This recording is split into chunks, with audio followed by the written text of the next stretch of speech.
Hi, I'm Dr. Kaustubh Sharad Mahajan, consultant neurologist attached to Raheja Fortis Hospital. So we'll talk about young strokes. So are young strokes common? Yes, nowadays they are increasingly common. What are young strokes? तो strokes जो हम समझते हैं लकवा, paralysis, ज़बान भारी होना, मुंह टेढ़ा होना, ये यूजुअली एक उम्र के बाद होता था 60-65 ईयर्स के बाद। ये आजकल हम काफ़ी यंग लोगों में देख रहे हैं जिनकी भी उम्र 45 टू 50 इयर्स के नीचे है, मतलब 44, 43, और उनको ये स्ट्रोक्स हो रहे हैं, उसको हम ये कैटेगरी में डालते हैं जो है यंग स्ट्रोक्स।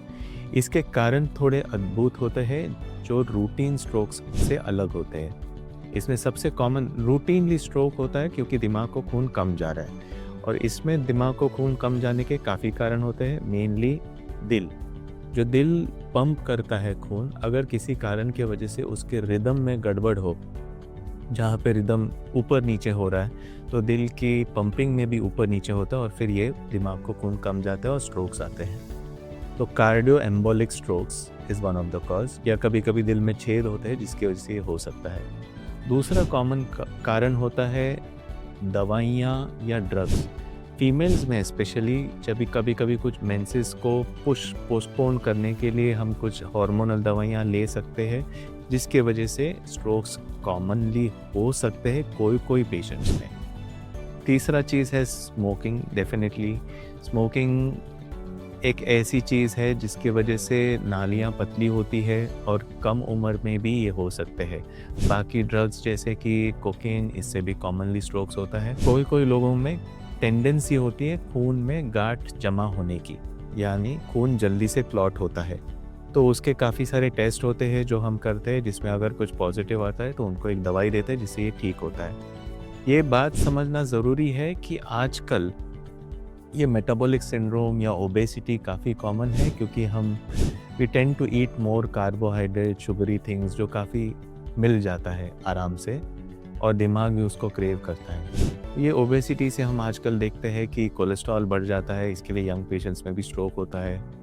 एक बीमारी है जिसमें ब्लड प्रेशर बढ़ते जाता है, हम ब्लड प्रेशर ठीक करते रहते हैं फिर भी ब्लड प्रेशर ज़्यादा रहता है, और ये पेशेंट्स ओबेस होते हैं। तो इनको यूजुअली ऑब्स्ट्रक्टिव स्लीप एपनिया होने के चांसेस होते हैं, जो जब तक हम उसे ठीक ना करें उनको स्ट्रोक की टेंडेंसी चालू रहती है, उनको हार्ट अटैक की टेंडेंसी होती है, और उनका ब्लड प्रेशर यूजुअली कम नहीं होता है। तो ये एक चीज़ है जिसमें जब वो सोते हैं तभी वो उनकी सांस अटकती है, ऑक्सीजन दिमाग को कम होते हैं और उनको स्ट्रोक्स के कारण होते हैं। उनका वजन कम करना ज़रूरी होता है, और ऑब्स्ट्रक्टिव स्लीप एपनिया अगर डिटेक्ट हुआ है स्लीप स्टडी में तो उसको भी ठीक करना ज़रूरी होता है।